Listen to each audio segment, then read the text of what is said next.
Because if I do this, yeah.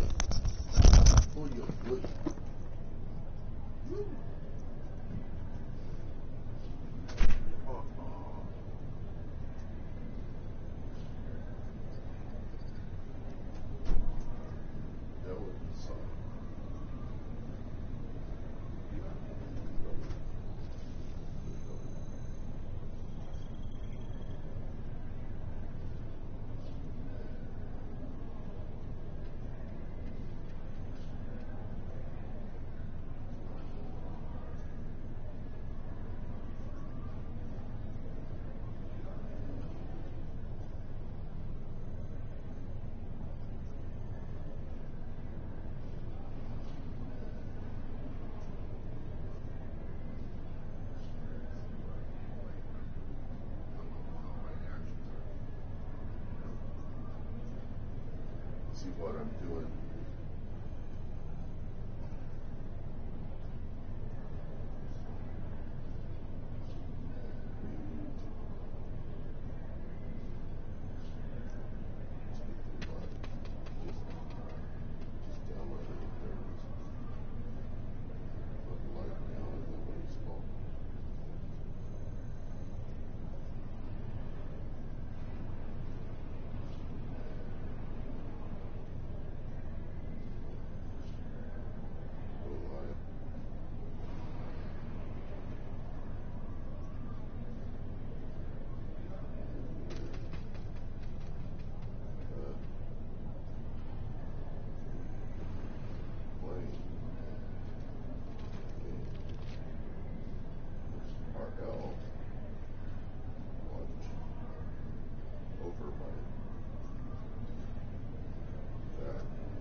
What I'm going to do, this is something I've never tried before. Well, I've in a sense done it in games, but not live. What I'm attaching this stupid thing to is a monitor that's got rubber bands to keep the iPad. I mean, if you look at it, just basically a bunch of a big old LCD monitor that I'm not using, and I'm just basically using the rubber bands to hold the iPad in place so that I can sit here and play a video game. You can watch me play the Planetside 2, and I'm streaming in the game, so I'm streaming twice. I'm streaming in the game, I'm streaming the game, and so you can watch me. And I'll turn the lights off so you can actually see what's on the tube while I'm playing the game. And yeah, so I think it's streaming in game. I'm not really sure. So, and I might, just like I do all the time, I might start the thing out with a song. So I go, let's try this one. She was a working girl north of England way. Now she's hit the big time in the USA. And if she could only tell, this is what she'd say, or he'd say, I'd say, no. da da da. Honey pie, you're driving me crazy. I'm in love but I'm lazy. Oh, won't you please come home? Da, da, da, da. Oh, honey pie, my position is tragic. Won't you show me the magic of your Hollywood song? Da, da. Say what's up, the legend of the silver screen, and just the thought of meeting her makes me weak in the knees. Da, da, da. Oh, honey pie, my position is frantic. Come across the Atlantic to be where you belong. Come on. Da da da da da da da da da. Da da da da da da da da da da da da da da da. I like this kind of, that kind of music, hot kind of music. Play to the sound of, play to the sound with Suze. Da da. Will the ship that blew, will the wind that blew the ship across the sea, please send her sailing kindly heart home to me. T-t-t, oh, honey pie, is frantic, come across the Atlantic to be where you belong. Honey pie, da-da-da-da-da, da-da-da-da-da-da. Da da da da da da, honey pie, da da da da da da da da da. Okay, so if you're a 20-something, go talk to your grandpa right now is facing COVID and things like that, and the one who likes the Beatles, if this is your father or your grandfather, and sing a little bit of it, and they're going, oh crap, from the White Album. That's Honey Pie. That's Paul McCartney. See, that old dude from the Beatles that's still alive. There's two old dudes. There's Ringo Starr. And then there's Paul McCartney. And Paul McCartney is the other guy. He's played with pretty much everybody, even people And that's the song he sings on the White Album. And there's two songs on the White Album named Honey Pie. There's the one John Lennon sings that is bullshit, and then there's the one where Paul McCartney is actually trying to bring something to the world, Is the reason why is because when they did that album, John Lennon kind of wasn't there really, he was kind of like, I want to be over here with Yoko, I want to go someplace else. He was starting to grow his beard long, and if you see him on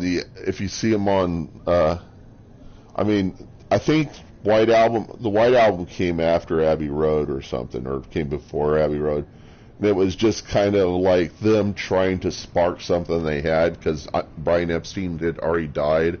That was the manager that kept the Beatles together, and then after Brian, it was just kind of like they're trying anything to reclaim the love lost or whatever between them, and Yoko is just kind of the one that kind of drew everything apart, but they blame her, but it was really not her fault. It was something that was happening, and they just didn't have what it takes to keep it together. They lost the love of their life, and that was Brian Epstein, and he died, And so once that happened, their chances of getting back together, because he was the glue that kept that band together, That's the thing for every band. And I was chatting on, there's this girl named Kathy Valentine. I didn't really know her name, but I remember who she was in the band The Go-Go's, and she's the one with the red hair, plays bass. It looks like, if you've seen her, it's like you can't imagine what she's going through in her mind. The only thing I can imagine was like, I'm in this band, I don't know my position, I don't really care, I want to get through life. And I ended up tweeting her a whole bunch of tweets, kind of like say, dude, you're the rock. When they were talking about we've got the beat, you're the beat pretty much. You're the go-go. You're the backbone of the go-go. And put all this information there. I said the one thing that what record companies do to every single band that comes through is they do to them what we do to crawfish when we eat crawfish. You separate the body from the head, then you suck the head. That's what every single record company does. It's how they treat bands. Is they try to go as far with the crawfish they can, and they get the meat out of it, then they throw away the body and they suck all the juice out of the head. And when that's done, when they've got all the flavor out of that, what's left is a carcass that just doesn't have anything left in it and will never be together again. And that's what's so fucked up about the record industry that people don't understand, is that it's a process to basically turn people who have life in them, who have liberty, who have all these good things. It's a machine by which these people are processed as a product, and they pretty much give up their soul, and their soul gets sucked into the machine, and they can't ever own up to it any time in the future. They just see it as something that was lost. And that's the danger of going into a record industry for any musician. The answer is don't put too much value in the record industry. You may make it, but you will most often fail at it. And it's not something you need to win at anyhow, you know. You would be better off if you're a really good songwriter, just kind of stay out of the record industry, kind of push people through individually. Maybe you end up being in it, but they're going to try to get you to create. They're going to try to get you to develop a formula that's going to be able to allow them to push so much crap through. And there are certain musicians out there who just don't want to be a part of it, you know. And they're still successful. They're in the record industry, but they're kind of trying to back away enough that they never really make it super big, you know. And I think Todd Rundgren's like that. I think he's been in the industry, knows how to deal with the politics. He knows his first band he ever put through, called the Naz, he destroyed it immediately. He intentionally destroyed it. He said he destroyed it, but he intentionally destroyed it because he was afraid, I think, that if they'd gotten large enough, then it would ruin the band. So he kind of pulled the plug on the whole thing in the beginning. And he says that what he does as a musician has been for the last 40, 50 years. His drive has been to just put the music in that he believes should be there, not the stuff the pop industry wants from musicians. And he's so anti-formula. He's not into formula. He's into trying to push styles, trying to kind of bring to the music industry other kinds of, trying to bring something back into it that was lost as a result of making music products. He's got a song about that called the Golden Goose. Everyone wants to get an egg from the Golden Goose, and it something, and then it says there's something awful when people spend their lives trying to sell a plastic waffle, and he's talking about an LP record. It says there's something totally awful when you spend your life trying to sell a plastic waffle, and that's he's one of the guys that kind of just makes the industry kind of cool. So I'm going to play this game, going to cut it off, and I'm going to. The reason why I play video games, and I can't keep myself in. So maybe if I could just put myself over here. I think what I'll do is I'll turn back the light so you can at least see me. You can see what I'm doing, because the screen is kind of bullshit anyhow, so you can't see up there, and the sunlight is going to make it be a silhouette. So what I'm going to do is play this video game. and I already did my song, because at the very beginning of every video, if it's during the daytime, I'm going to turn this around. See, yeah. Try to keep. You can see some of what's going on the screen, and I'm going to be streaming from here. I am streaming from here. I'm streaming from there. So both are streaming at the same time. And I'm going to be on Indar. And I don't know at what point in the game they are. The next map will be Hazen. The next map after that will be Esamir. And it's my belief that I was the guy who forced Daybreak into reforming Esamir, because I think they came to the realization of what I could do with slingshotting to Esamir was just going to ruin every single map if I was able to motivate people to do this. So they eliminated a lot of the jump pads in the map. All the biolabs, everything kind of got melted to the floor. But they got rid of the jump pads because they saw how the jump pads could be used to get other bases. Because I had been exploiting this with their own, and I have this feeling that somehow, sometime in the past, Daybreak had a tech team, and they had the source code to these technologies. What they probably did is they probably hired an Indian company. You'd never do this. Hire an Indian company to develop the game and then provide you the binary or provide you the game engine. And they probably did this and got suckered into this deal where you end up having to pay more and more for every change order.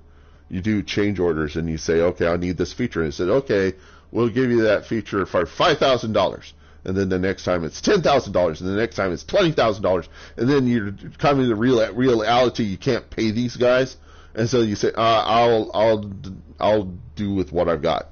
And so then you end up probably trying to get somebody to get to work on it, but you don't have access to the source code. All you have is the game engine itself. And so if they're doing anything, my guess is they don't have access to the source code. And it's because the people who were trying to solve the problem early on figured they could do it, they could accelerate it to market if they would outsource to India. And you just don't do that unless you really are strategic in figuring out how to get the people over there to do what you want and still give you what you need in order to do it without them. Because every single consulting company that you ever go with is going to have their techniques to sucker you in. And it's going to be like going to a carnival where you get your little darts to throw at the balloon so you can win the teddy bear, and those guys will use the same techniques on you that these consulting agencies will use on or programming contractors will use on a big company. And they will just literally suck the money out of them until they can't play the game anymore. And then they'll just say, well, we can do with what we've got. We don't need to get any more stuff. They don't have access to source code. They have the executable binary game engine. And they may go back trying to get another fix, and they're just going to keep throwing money at the wrong people. And what they need to do is, since they already have the game, come up with another tech team and put in there the policy by which they develop their software, have managers maintaining that policy and making sure the source code is there and is properly commented. And if anybody has a problem with that, fire them off and throw somebody back in until and get a designer who's going to be accountable and who's not going to who's under contract, so that he knows he's going to be around and he's not going to be thrown out at any time. So give him some tenure, and if you're successful with this thing, we'll give you something else. That will make a better game than what they got now.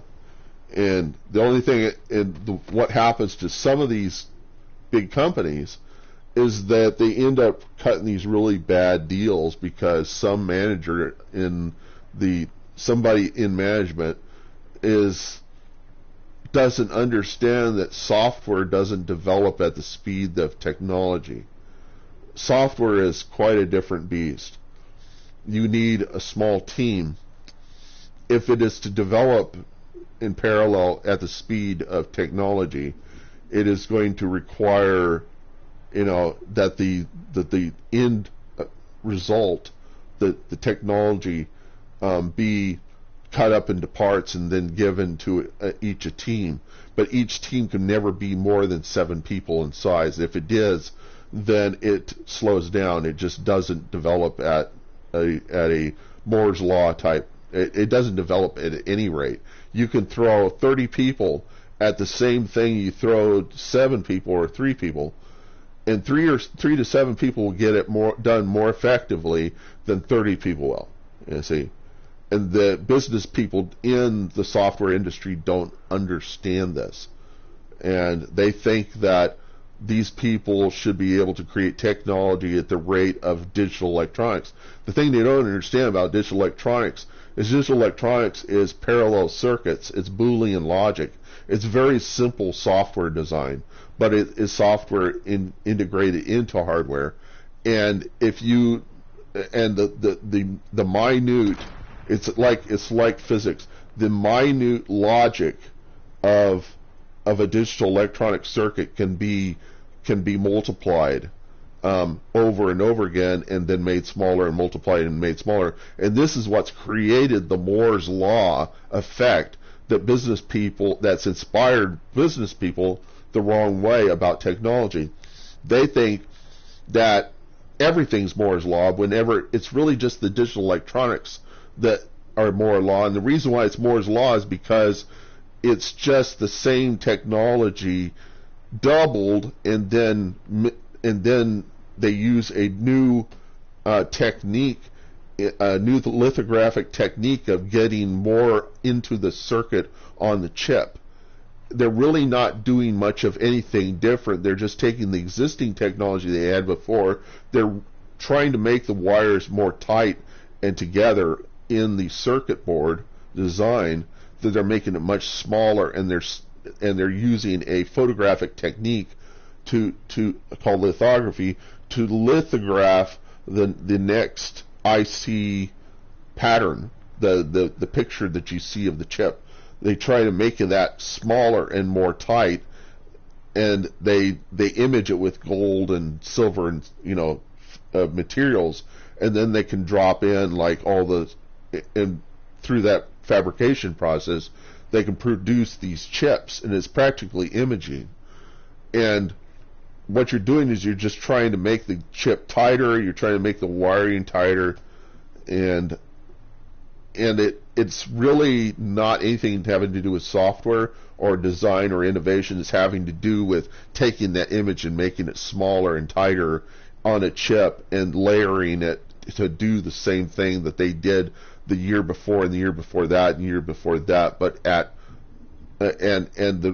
because it's binary, because it's base 2, all digital electronics is base 2, and it's all just the same.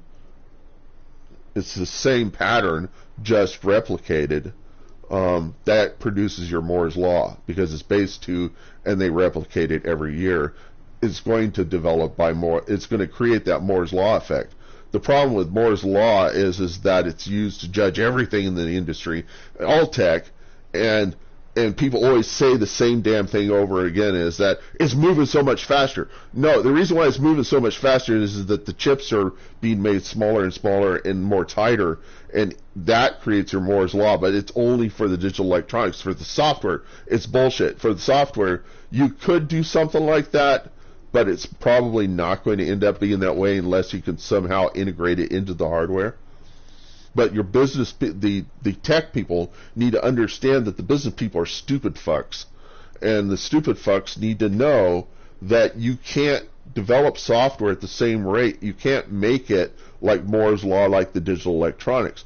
You can't expect that if Microsoft's selling you a new kind of language that your guys don't know, they're going to have to be trained in that language, and then on top of that, that language is not going to offer them anything better than what they already know, because they need to understand that Microsoft always changes the language. That's all they've ever done for the last 40 years is change the language. They don't innovate fuck. They fuck shit up is what they do.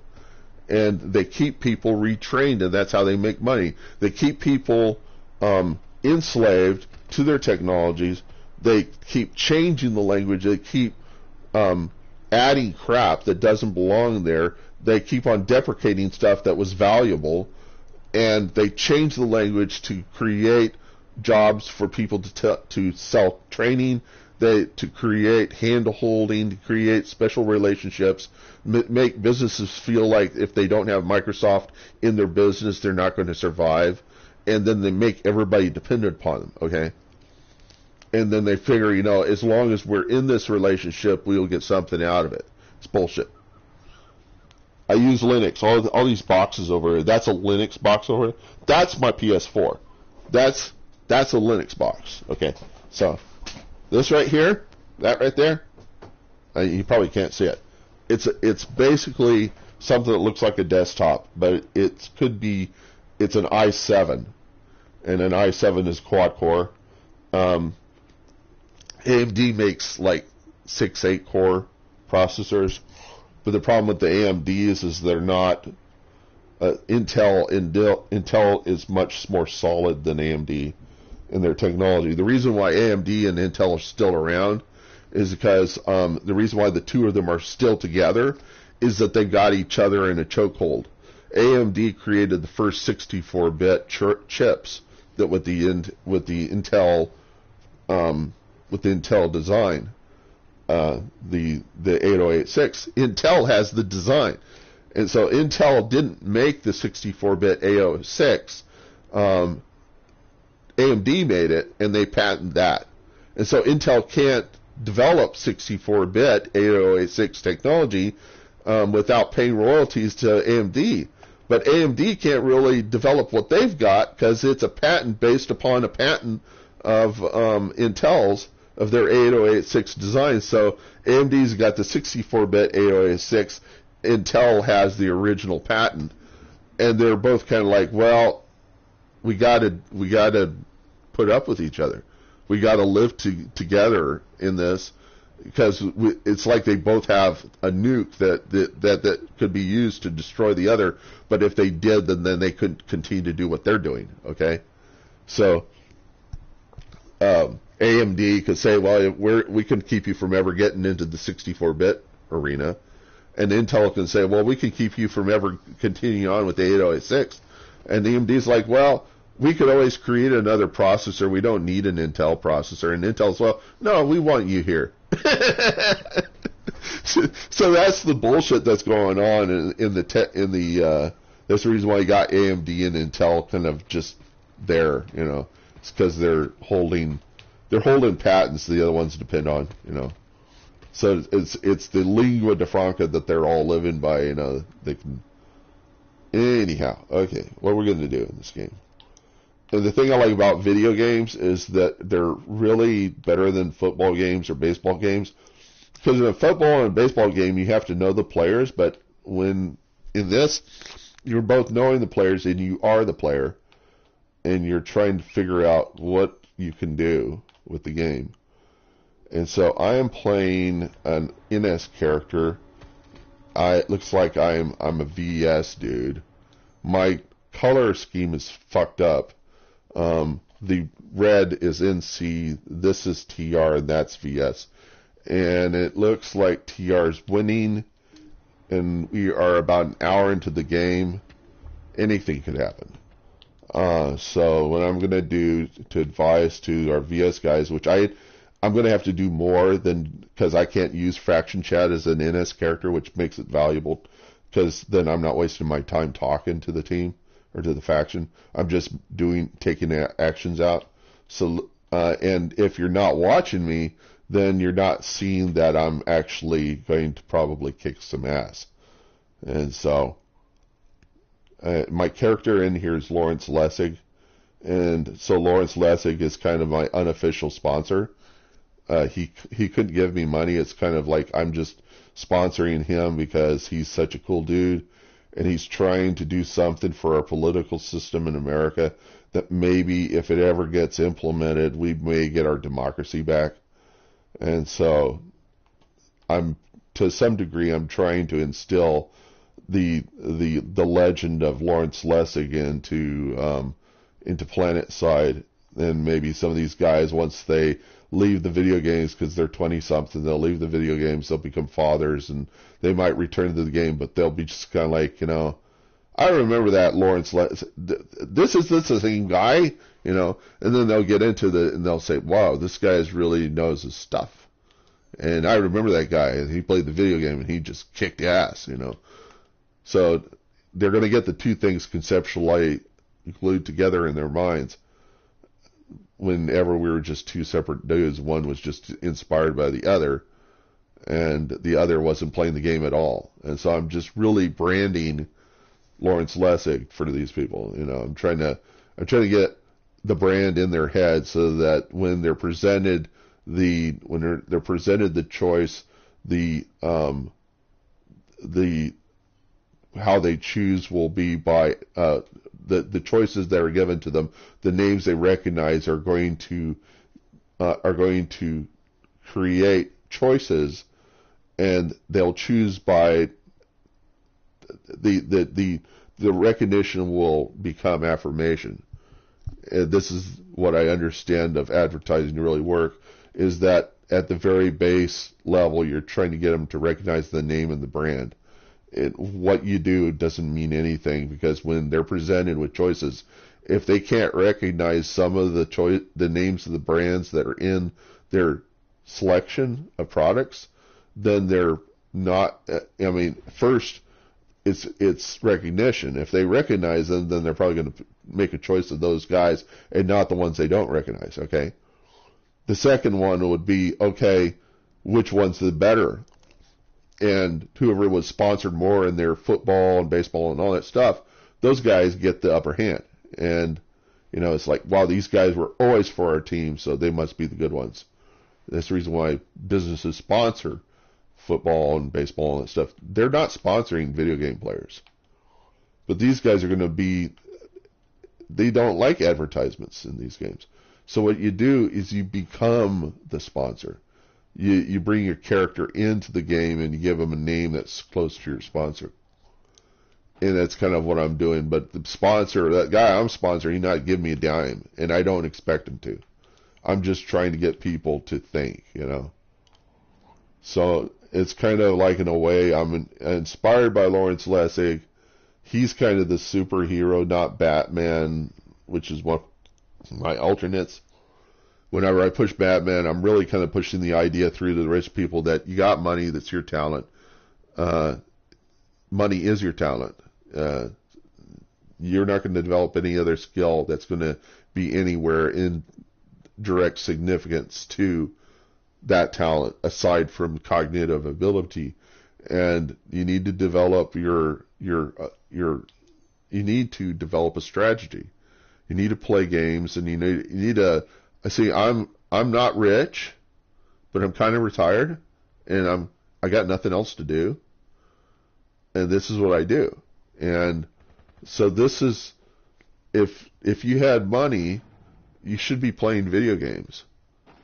If you're not doing anything, you should be playing video games, and you should be playing multiplayer video games, and you should be investing time in trying to create the outcomes, do the strategy, and you need to be pushing yourself as a sponsor into the game so that you can encourage people to develop their cognitive skills in video game playing, because this game especially is highly strategic.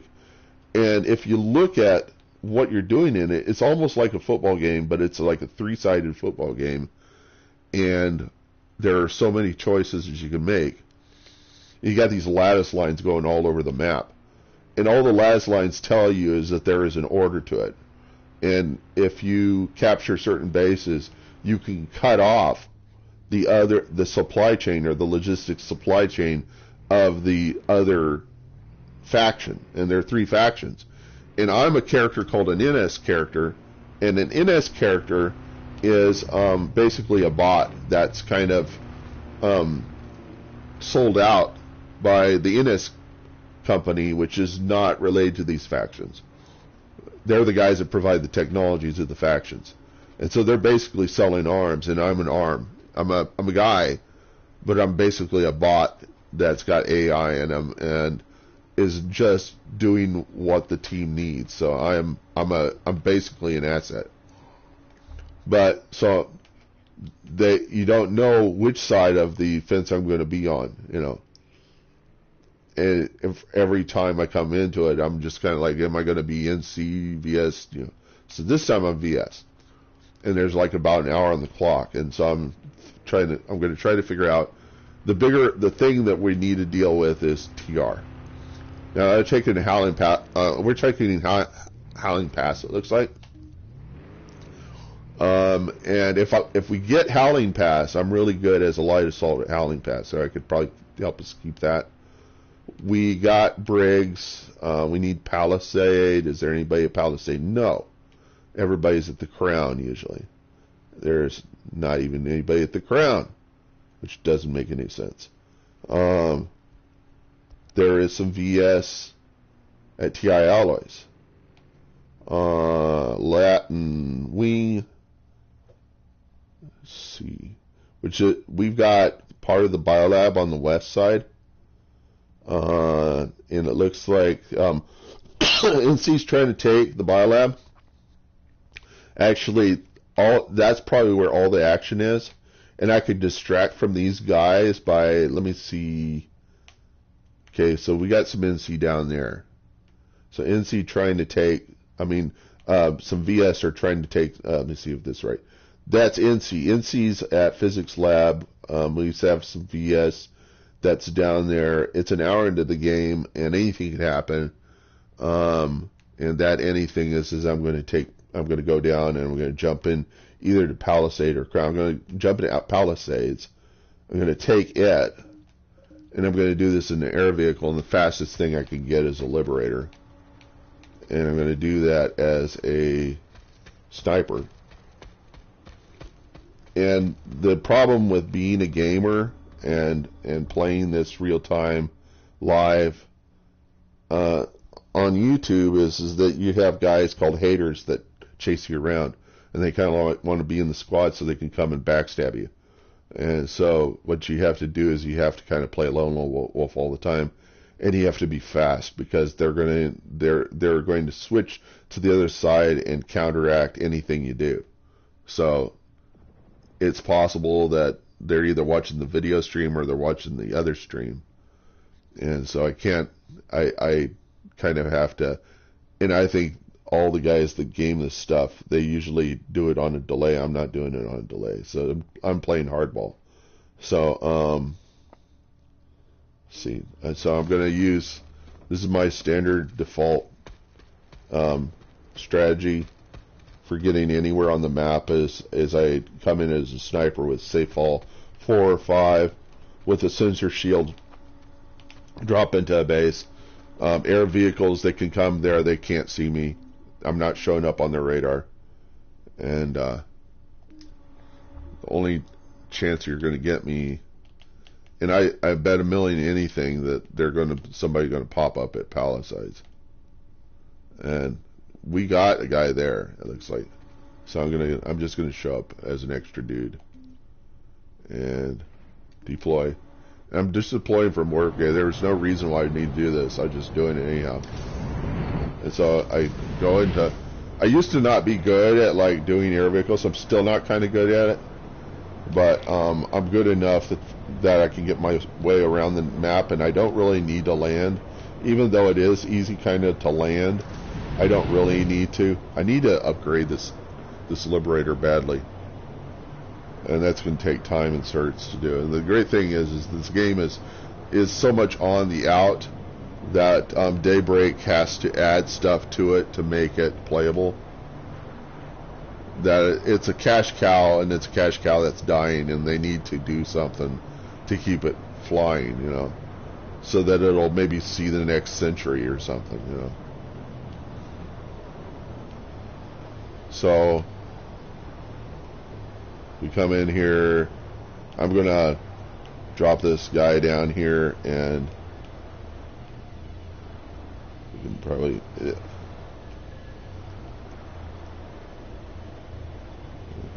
I wonder if I can take a flag as a liberator, not ever get out of the. Let's see if we can do that.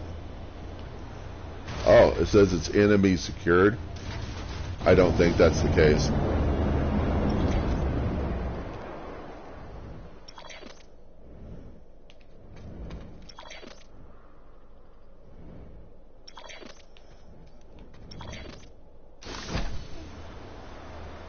So, see if there's any. Oh, can I? Yeah, cool, nice. So I can sit here and.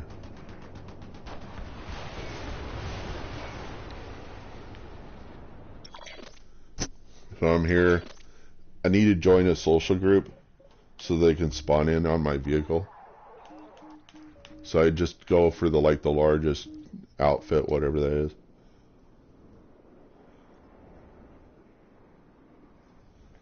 So this is gonna set the tone a little bit for the game, because I'm picking a key point, and if I go down to the crown, see they're taking serious hydroponics now. They're also playing the set. They're like, yeah, you take that. We'll try to take this. See what you think of that. So that's kind of what's going on here.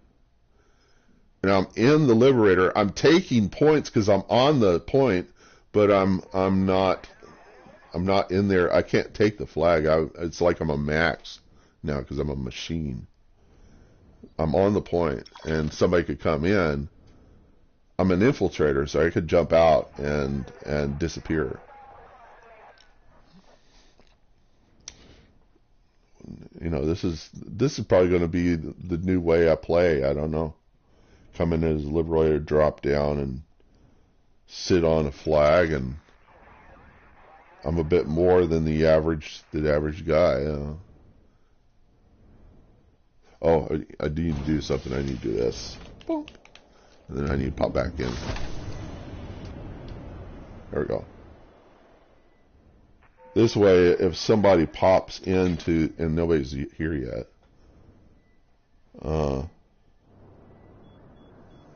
I can fire at them because I've got this one gun available.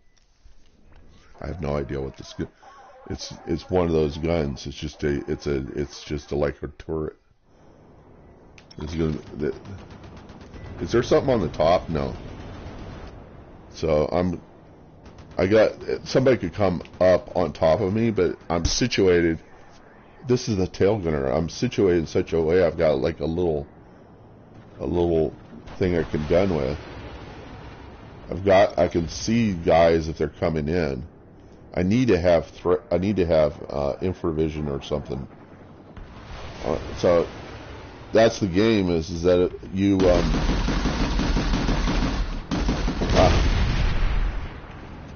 so.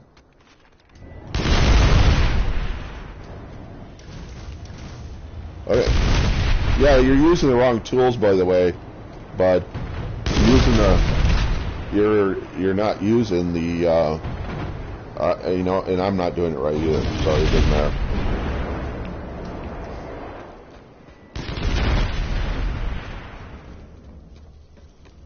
Part of what I'm trying to do is just distract. It's not that I'm trying to win this base. I'm trying to distract the faction from what they're doing. I'm trying to get their mind away from it.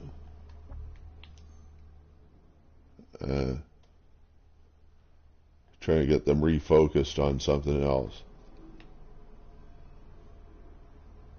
So this guy could sit here the whole time. He destroyed the Liberator. That doesn't bother me at all. I could go and change the vehicle terminal. I could, And he'll just be sitting back there, and he'd be like, "What are you doing?" I said, "I'm not doing what you're doing. I'm over here converting terminals, dropping a mine, converting this terminal here, hacking that."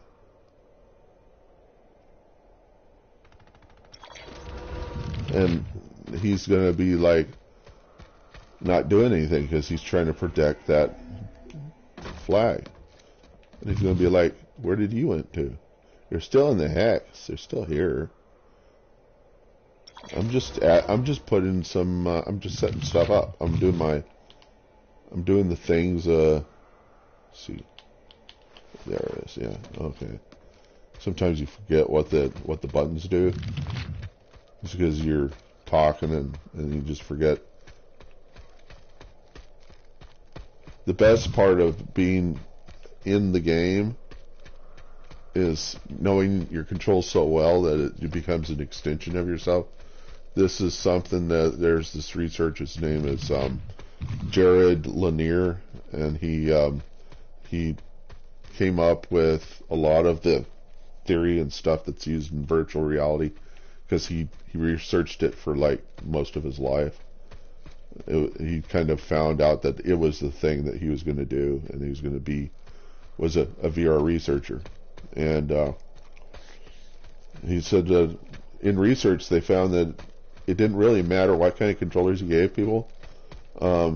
You could give them a character of a crab, and you give them any kind of controller, their brain would somehow be able to manage the controls so well that they could be the crab, control the legs of a crab with their brain and their hands, do the two things without being representational either. That they could be whatever kind of creature they needed to be. And for that reason, so I just converted his terminal. And I'm going to probably move my vehicle back here somewhere. And he'll get distracted by that, and at the same time I'll be taking the flag again. So I'm going to put it way the heck out here. Like way out on the edge of this rock. Somewhere way the heck up here. He's probably going to get a harasser gal and take it. I'm going to take the flag in and just do the same crap over again. It's all distraction anyhow. I may not even do that. I've got a default 4 on my guy, and by being a default 4, I might be able to do something else. See, we already got in as strong storage. I got this thing out here. He's no longer in that. Nobody's taking breaks. We can take that next.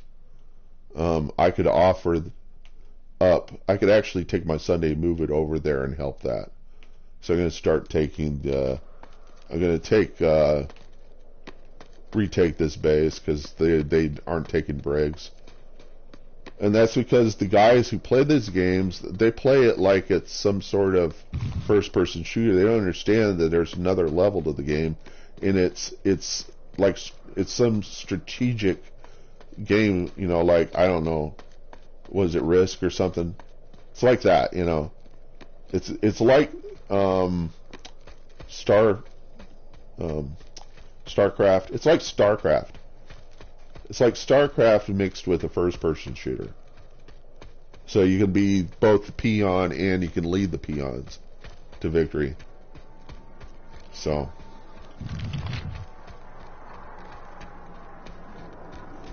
And StarCraft is about creating bases in places. You're creating bases in places. Okay, that guy came through. I'm a TR. That guy was that. No, that was a TR character. I think this guy's still here. I'll just come in here, and he's probably sitting around waiting for me.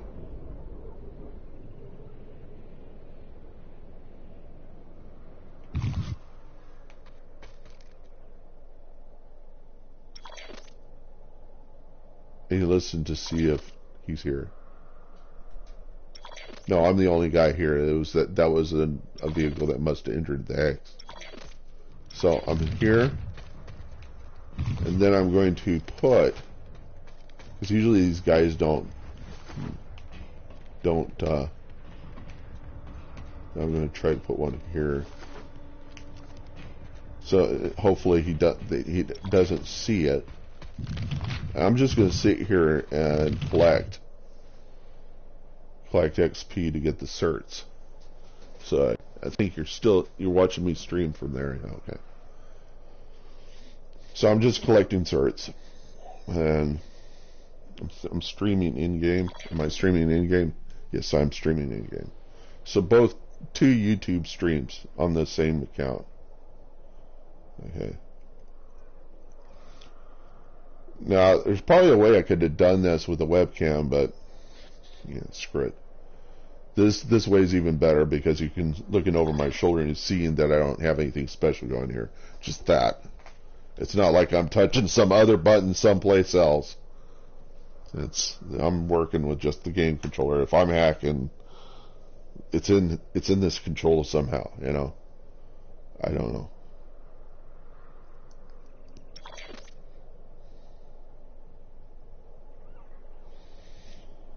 And so the squad I'm in is the one with Dizzy USA, Turd Impact, Damn, Ratzel, Floppian, Starfowl VS, You Mad Bro, Beetlejuice USA, Sirius is my server, Pyromaniac. Okay, but I'm Lawrence Lay, and that's Lawrence Lessigs, and he's going to go around and he's going to be shooting at the walls.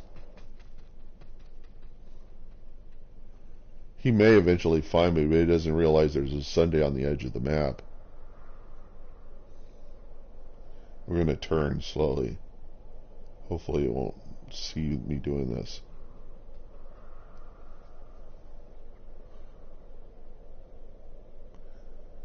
It isn't like I really care that he catches me.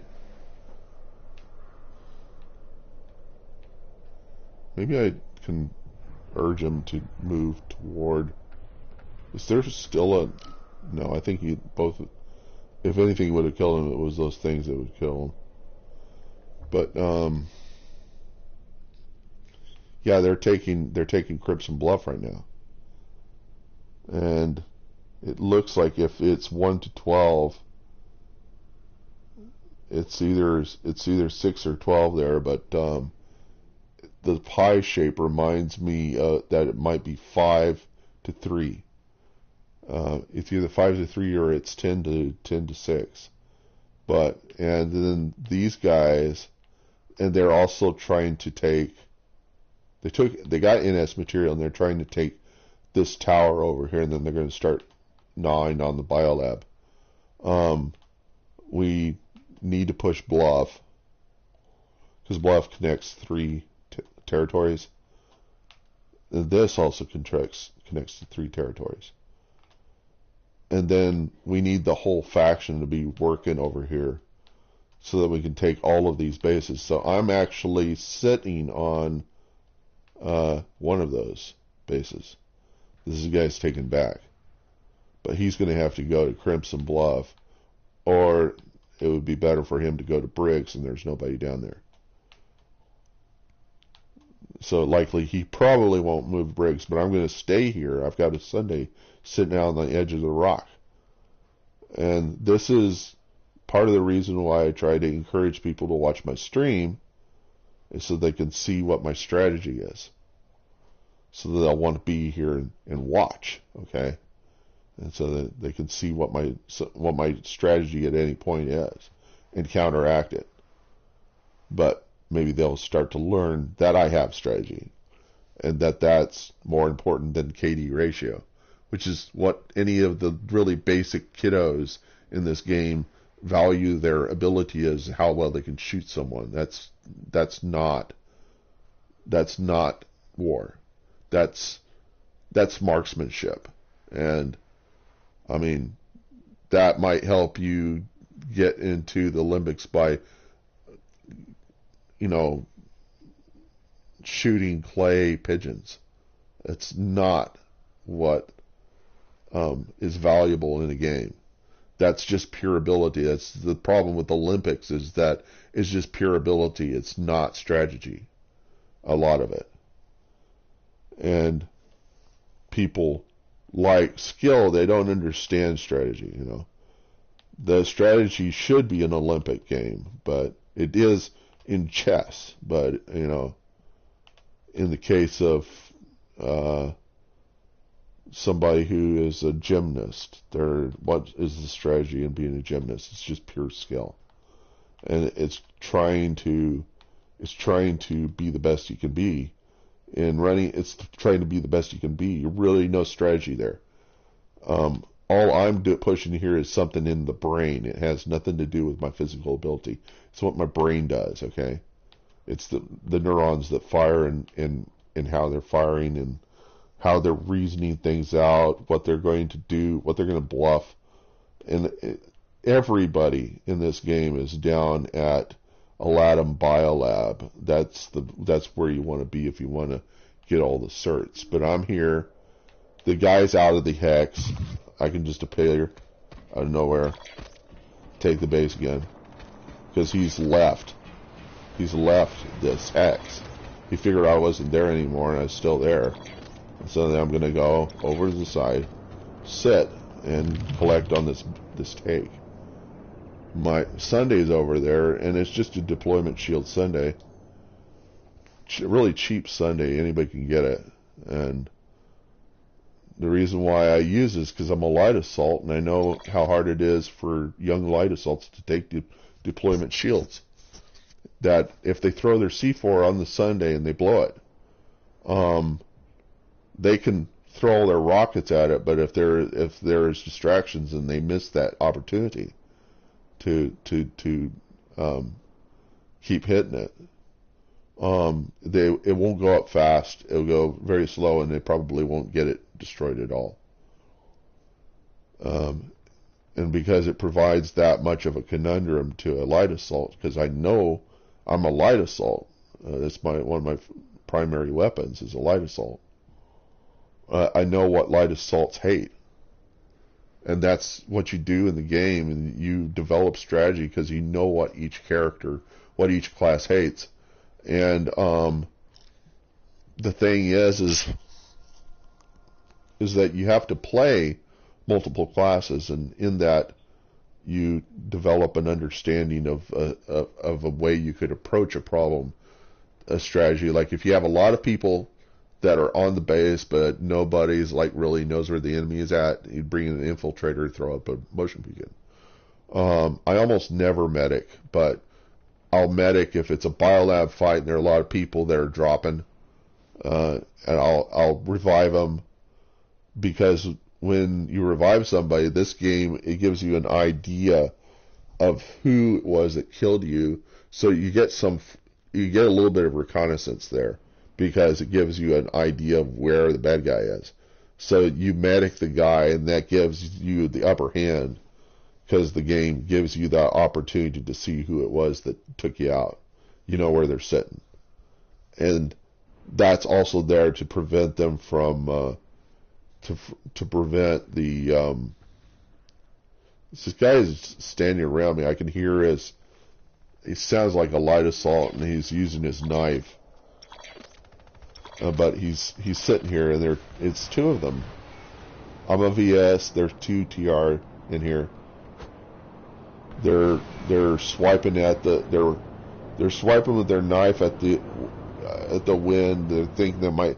This guy is relatively close to me. He probably could hit me with his knife, but you have to be situated right up on the guy before the knife has an effect. So swiping at the wind, what he's really trying to do is he's trying to get me to move so he could see me. It's not often these guys carry dark lights on their guns, and the dark light will show you up if you're there. So what they'll do is they'll sit there and they'll shoot at the walls, or they'll take their knife out and they swipe at the air. And what they're trying to do is they're trying to encourage you to move. try to get you to do something else, and I'm just going to talk and look at the map and see if we're taking Crimson Bluff like we should. No, we really don't have to do that. But we should protect NS material, and we're not. So it looks like there is a TR guy there. There's nobody at Rashnu Watchtower, which is fine, but actually it's not, because there are, well, we're trying to take these two bases down here, which does make sense. I'm not sure, is that, yeah, it is connected. We have to take Rashnu Cavern, Rashnu Biolab, and Rashnu Southern Pass all at the same time to keep Rashnu Watchtower from being taken. But we got nobody protecting NS material. TR could very easily come in here, take NS material, cut off our whole effort. We can't even spawn down here. That's why you need to protect what you got that's connected. And we need to have people going to Crimson Bluff. So I'm going to tell my squad here, and I don't know if they're in that, but they could tell it to the faction, because I can't talk to faction. I'm an NS guy. So I'm just going to let them know. We need to, I'll do it all caps because children hate caps. No, we need to keep Crimson Bluff of TR critical. So we win.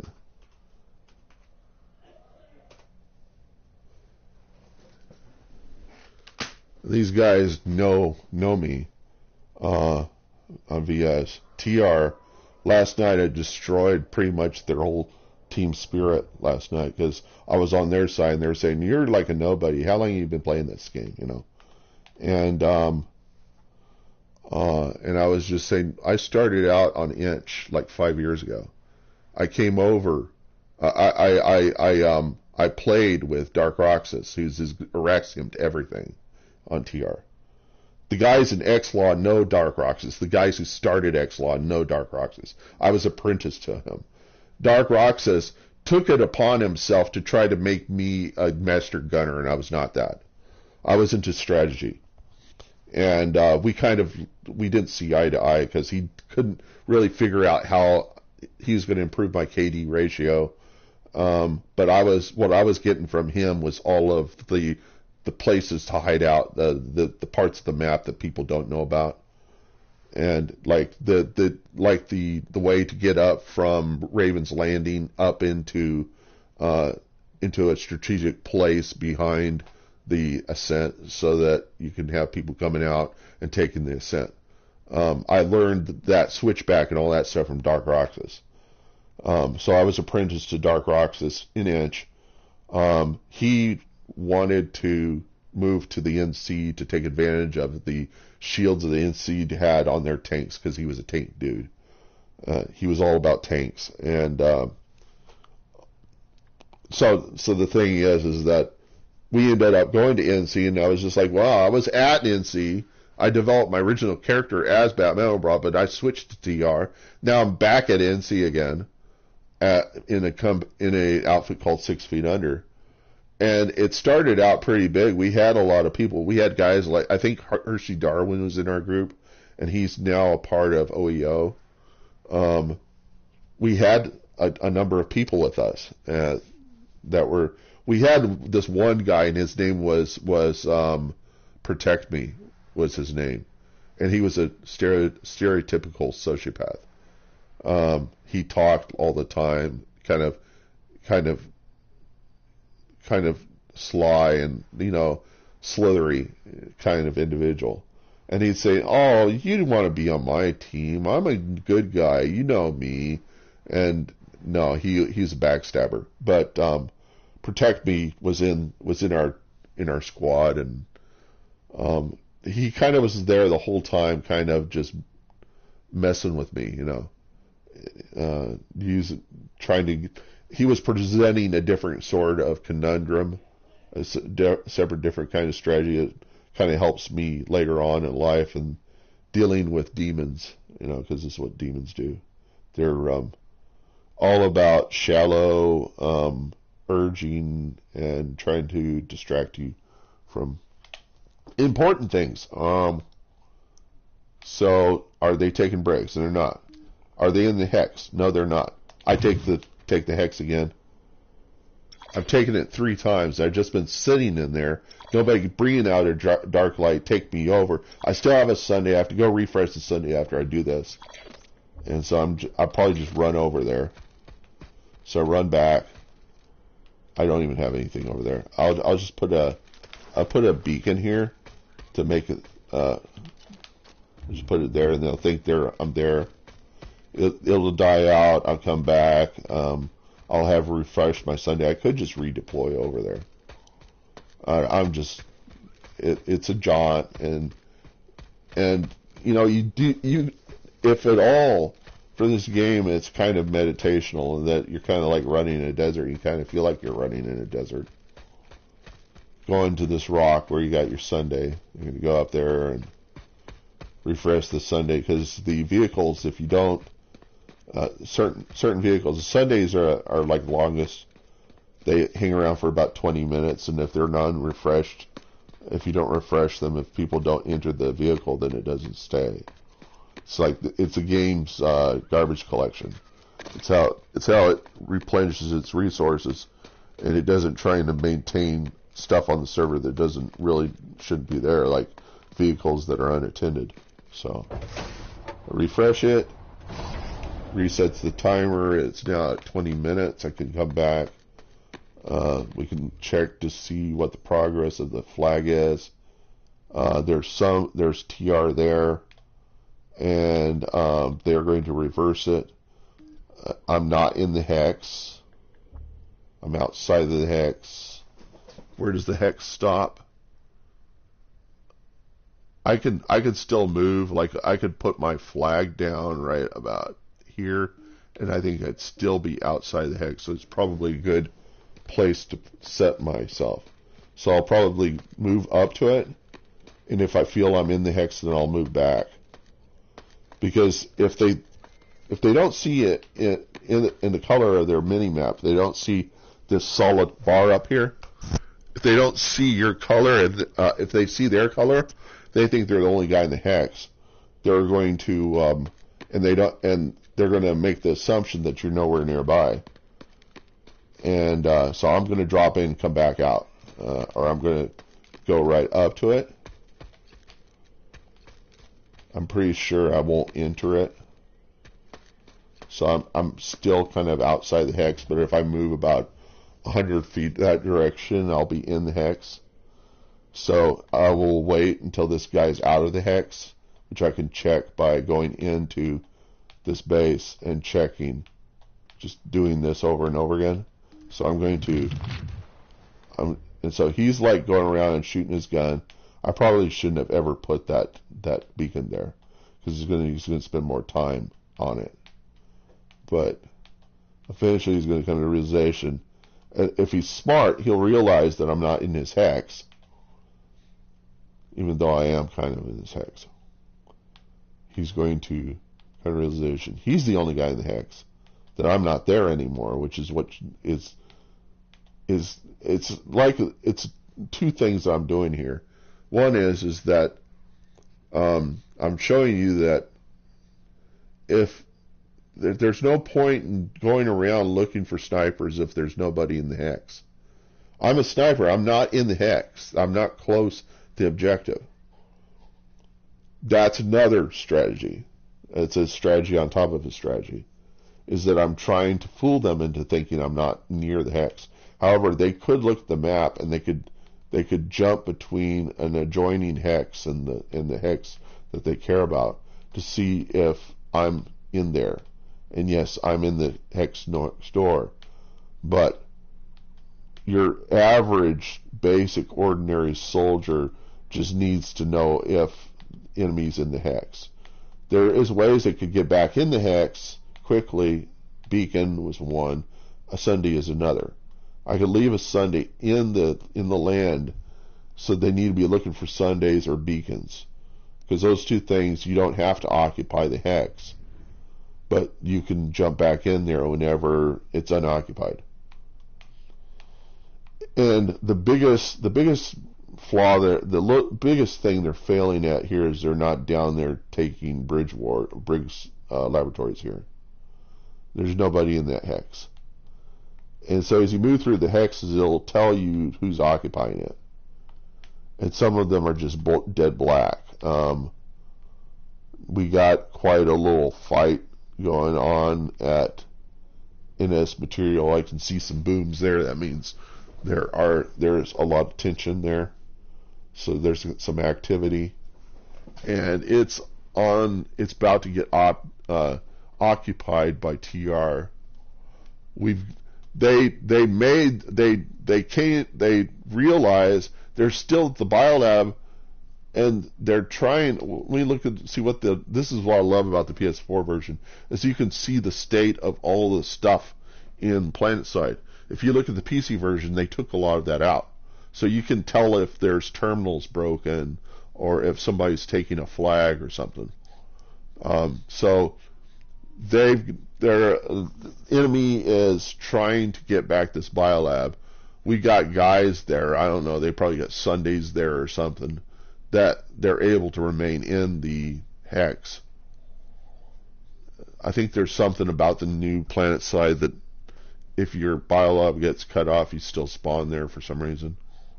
So we got guys, they got somebody that's taking the generator over there. They want to get access to the SCU. And the SCU stands for spawn control unit or whatever. And if you get the SCU, then nobody can spawn there ever again, you know. And then it's very easy. You just sit around and wait until the thing flips. So there's C is like in flux. The generator is, and it's probably resulted, if I go back to it and look at it again, it'll be taken. It'll be solid. Yeah, it's just that whenever I looked at it, it was in flux. So it was a matter of me just refreshing it. And so it looks like we've got 2 flags on that. And so there's more VS at Howling Pass. They got NS Material. They're not taking Briggs.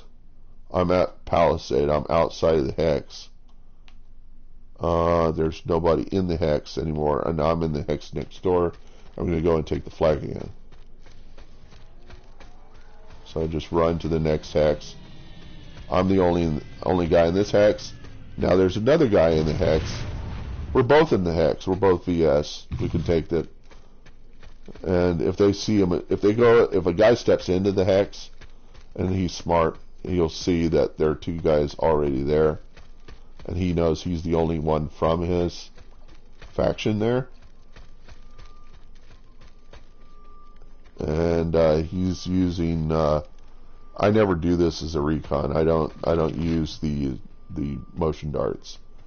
I am a recon. I'll just throw down my motion beacon, which is my favorite recon. A TR guy just dropped into the hex, and I'm going to sit over here off to the side. Actually, I'll just be in the hex. Help this guy maybe? I don't know. But I also got a Sunday off on the edge of the. This guy came in. I'm gonna.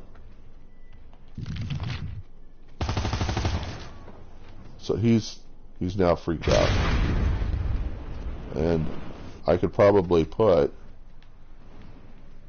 Oh, now the TRs are really here. There's like 3 TRs, and there's like 3. No. What is going on with this hex? Yeah. So they're. I'm going to give them an easy target. Make them think they got the kill, so they won't notice I have a Sunday. And so this is another strategy. I'm giving myself away. They'll make the kill. They'll be satisfied with that kill. because I'm out. I'm probably, if I don't appear in the hex, because my Sunday's outside of the hex, they're going to make the assumption that there's nobody in the hex. They'll leave, and I'll come back and take the flag again.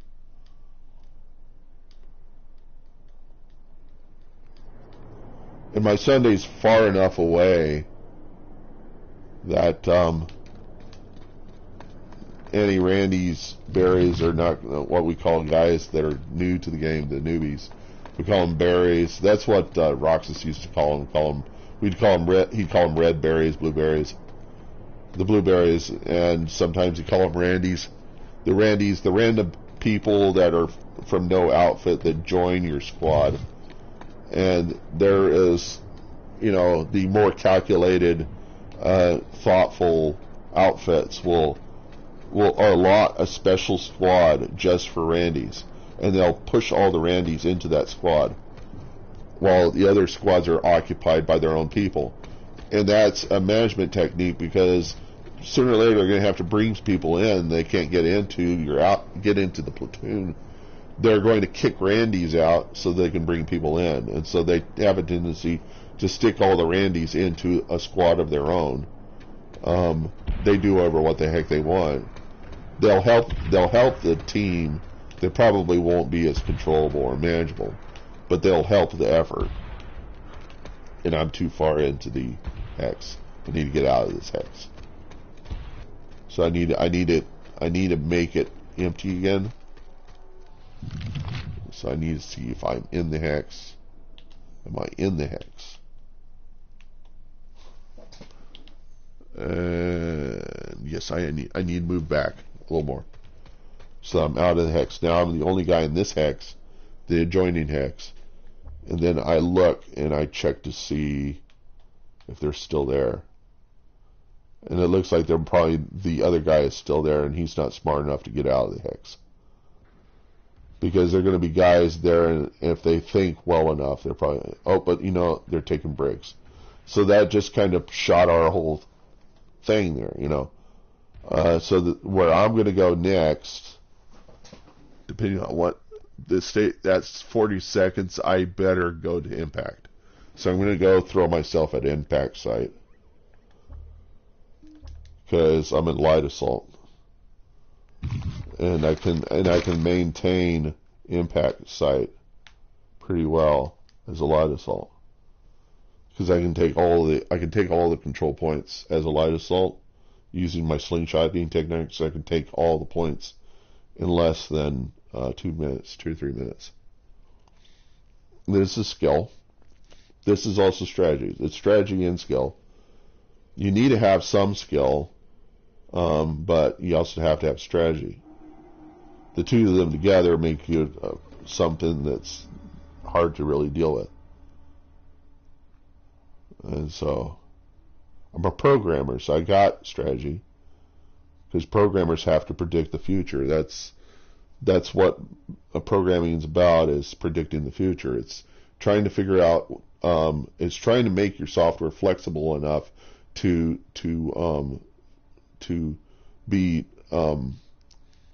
be manageable, to address problems in the future, and to prevent bugs from occurring, errors from occurring in your technology. And if anything I can provide this universe is being a teacher. So I'm teaching strategy, and maybe. So I'm going to change to light assault.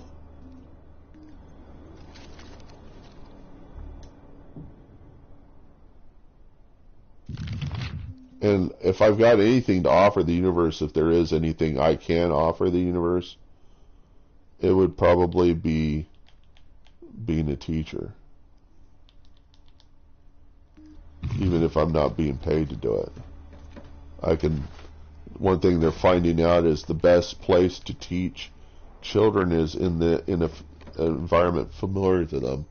And video games are it. You can teach children in a video game much better than you can do in a classroom, because they're not comfortable with the environment of a classroom. They're more comfortable with the video games they play all the time. So to have the teacher in that environment, especially this time in COVID, since the students can't be together with the teachers, why not just bring why not bring the students into the game, talk to them about the subjects while they're playing the game? You know, talk politics, religion, whatever it is, philosophy, share it in the game. You're on their turf. You're in an environment they're familiar with, and they're going to be more comfortable with that environment because they can be driving a car somewhere and you can be talking into their ear. And they can be like thinking about what you're talking about and playing the game, you know.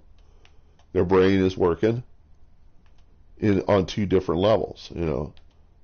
Taking in it's a different way of teaching. It's not the only way. It's a way. It's a tool. If you need to teach them strategy, like game strategy, it is just as good as whatever it is you can teach them in the classroom that is required. It's like teaching people to read sheet music and play in a band. It's that kind of teaching.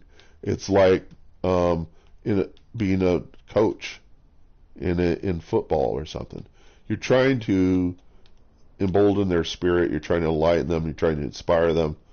You're trying to cut them down. You're trying to rebuild them. You know, you're trying to reform them. You're trying to rehabilitate. You know, if they're a convict, you're trying to rehabilitate them. Trying to bring them back into the fold. And so I'm on the impact side. I'm sitting in. I've had people tell me at times, you know, why don't you like be like a teacher somewhere? Why don't you like write a book? Why don't you like be like an evangelist in a church? Why don't you do that? You know, why can't you like? And I'm like, because when you're there, people don't hear you. If you're an instructor, they're just going to cram for the test. They're going to read the material, then you're going to regurgitate it on the test, unless your test is really calculated. You need them to see you as being a competitor, or to see you as being somebody that might actually have a leg up on them. And I do that in games, and I try not to cuss anymore, and I try not to do anything nasty. So, we got one TR in here, and we got our scythes that are like moving all over the place trying to find this dude. He hasn't taken a flag. There's no telling, it could have just been an air vehicle that flew through the hex, because that can happen.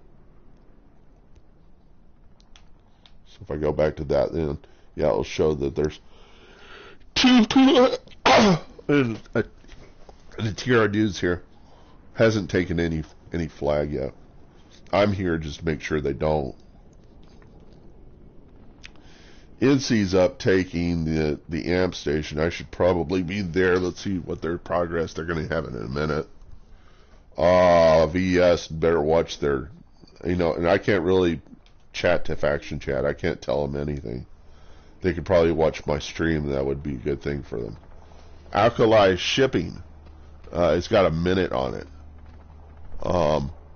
If they get Alkali shipping and they get Benson, they cut us off from our biolab over there at the top left. And TR it's like they're both pushing to work at us. And we're 54, TR's 91. How much time's left? 15 minutes. There can only be like 2 bases captured.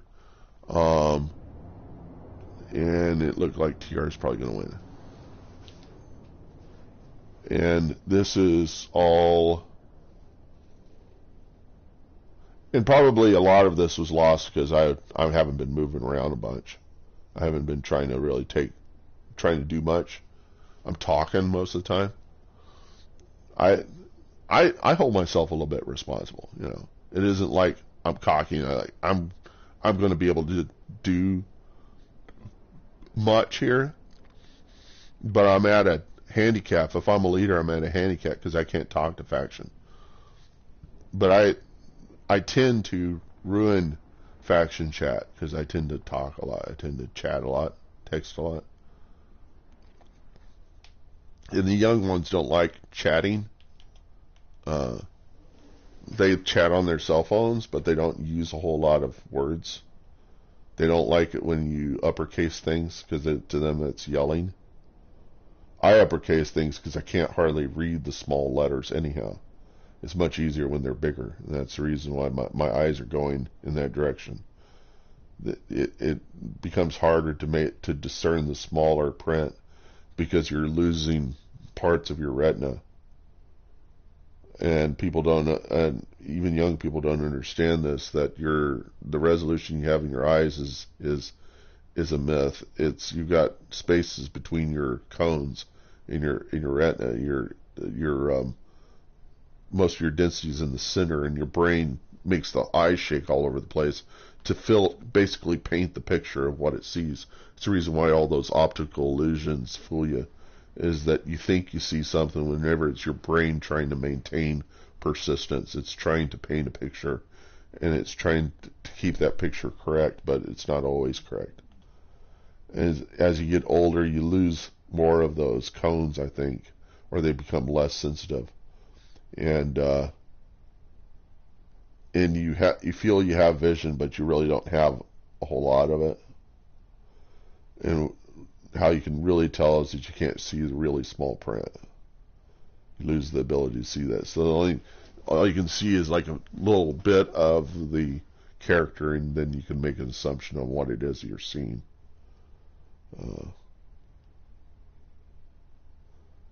So if I'm seeing anything, it's because my eyes and my brain have a way of extracting information from images just based on asking the question, how much of it is so anyhow,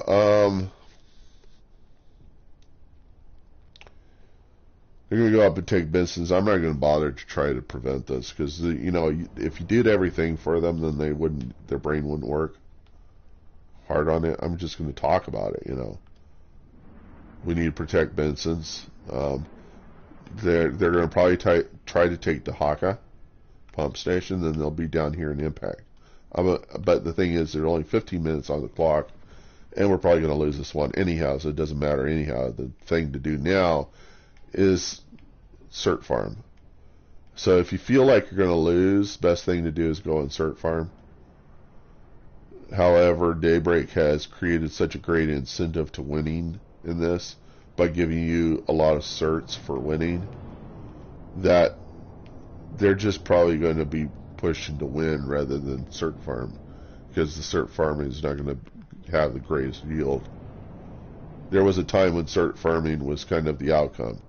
That was, I think, at a time maybe when Daybreak was under different management and they didn't understand the mechanics and the thought process of the gamers going through the game, and they're gradually learning that you have to put stuff into the game to get stuff out of the game. You have to put money in to get money out, and it's almost a multiplier. The more you put into it, the more they realize you care about the game. They're going to invest more in it because they know it's going to be around for me maybe in a couple of years more. And my friends, we can form strong bondage, male bondage. We can do it in here in this game if the company would only give a fuck about the game, And Daybreak is starting to give somewhat of a fuck, but not much of a fuck.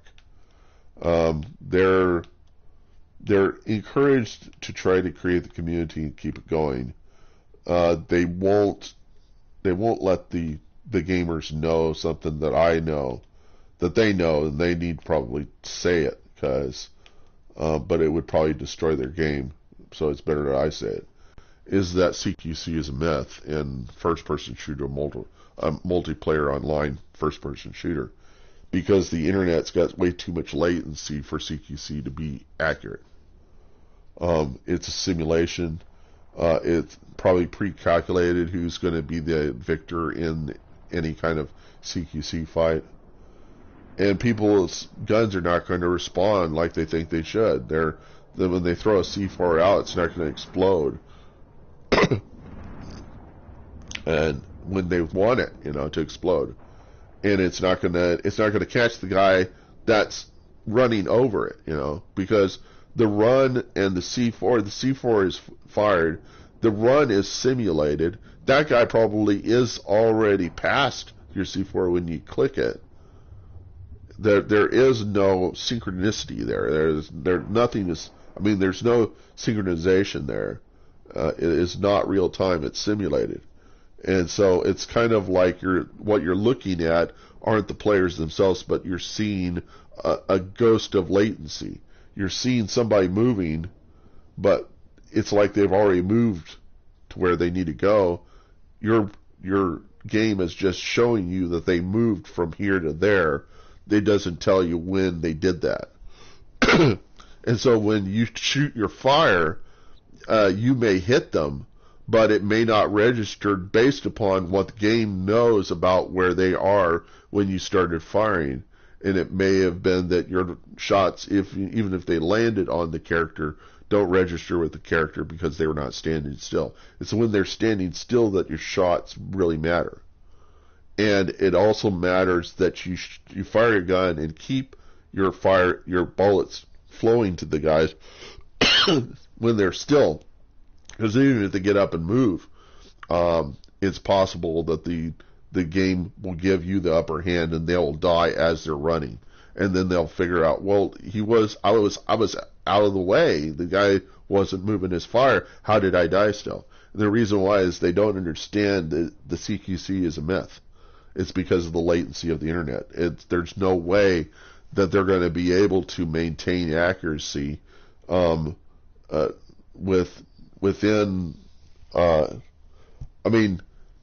We're talking milliseconds. A millisecond, 10 milliseconds is about 100th of a second. 30 milliseconds is a millisecond's 1,000th of a second. Okay.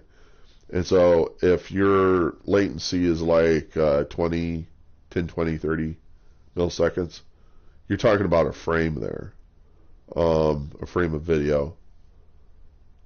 And how much could happen in a frame, how far could you move?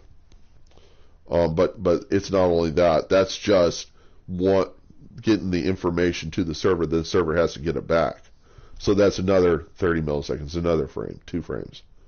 A frame of video is 30 milliseconds. If your latency is 30 milliseconds, then it's going to take, and your connection's 30 milliseconds.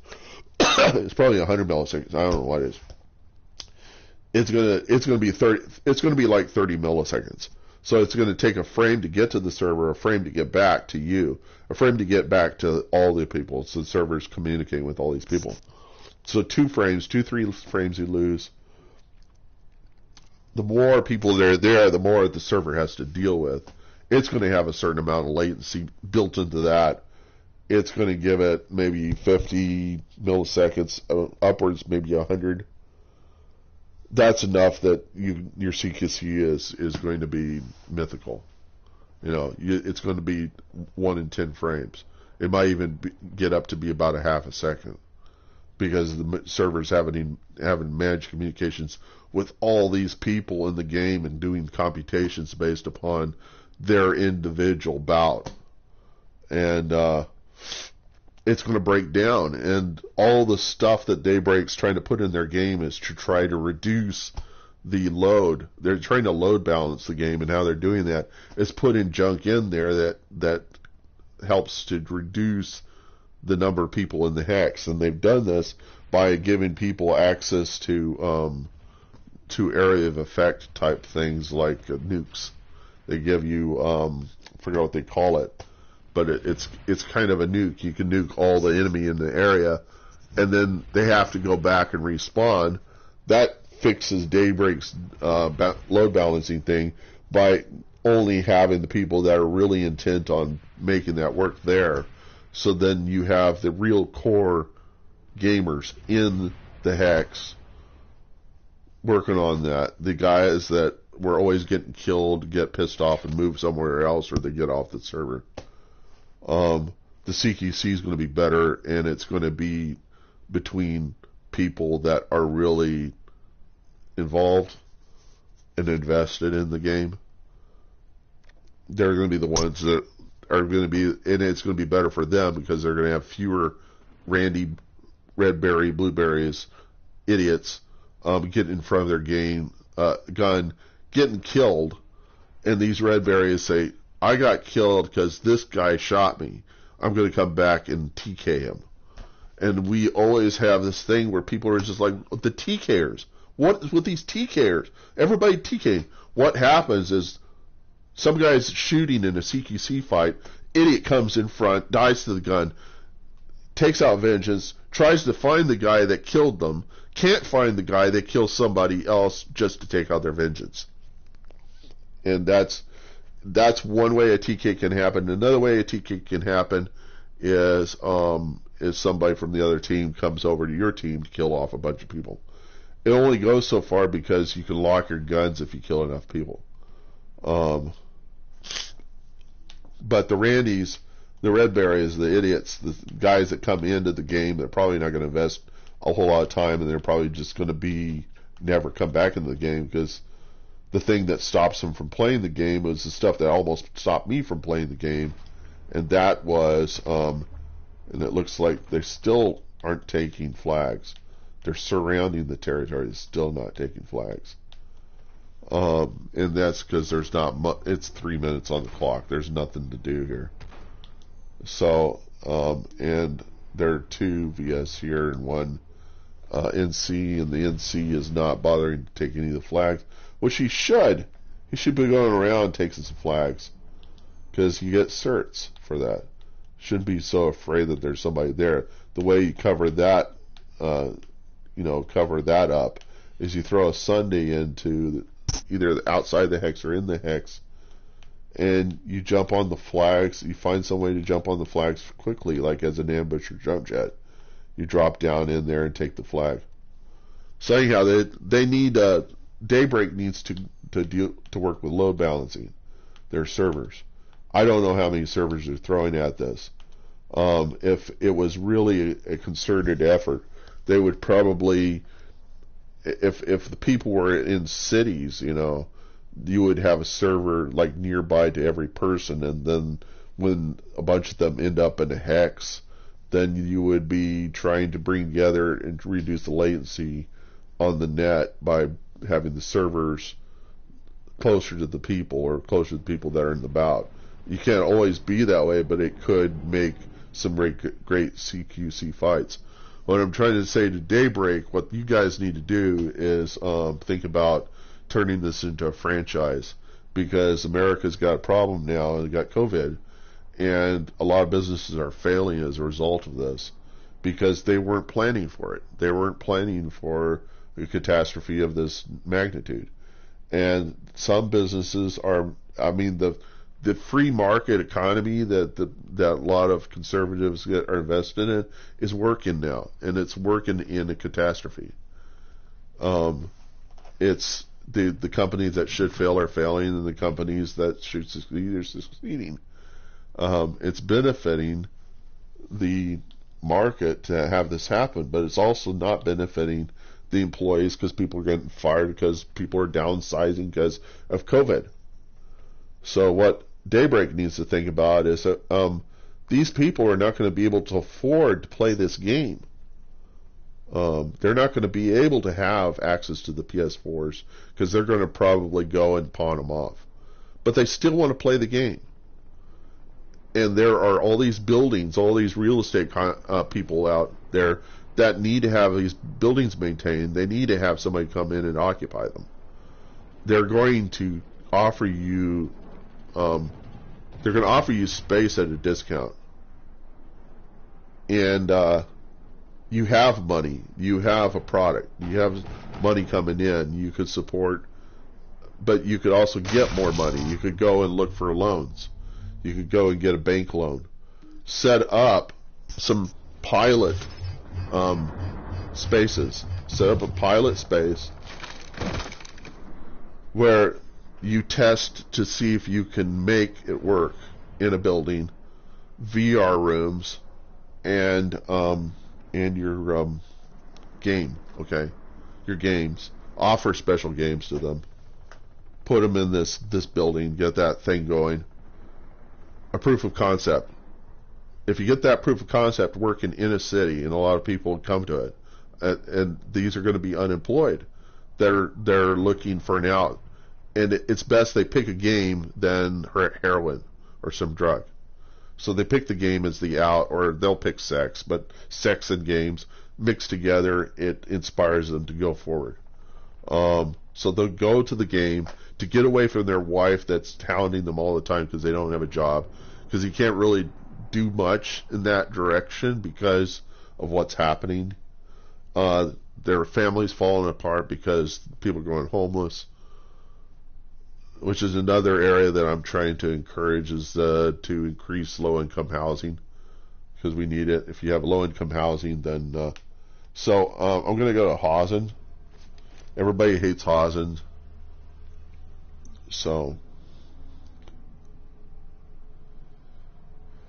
and I'm on Twitter. So I'm doing the podcast thing, but it's not like it's really going to go anywhere. For me, it's just something to do. I got money coming in. I don't have to work.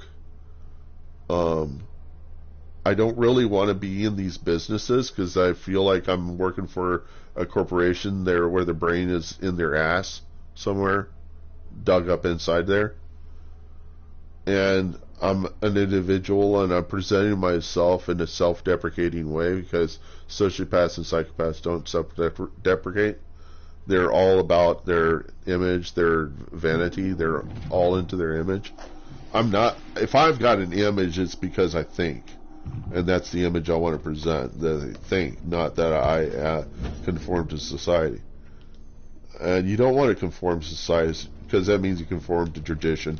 And when people conform to traditions, they don't understand what the tradition was.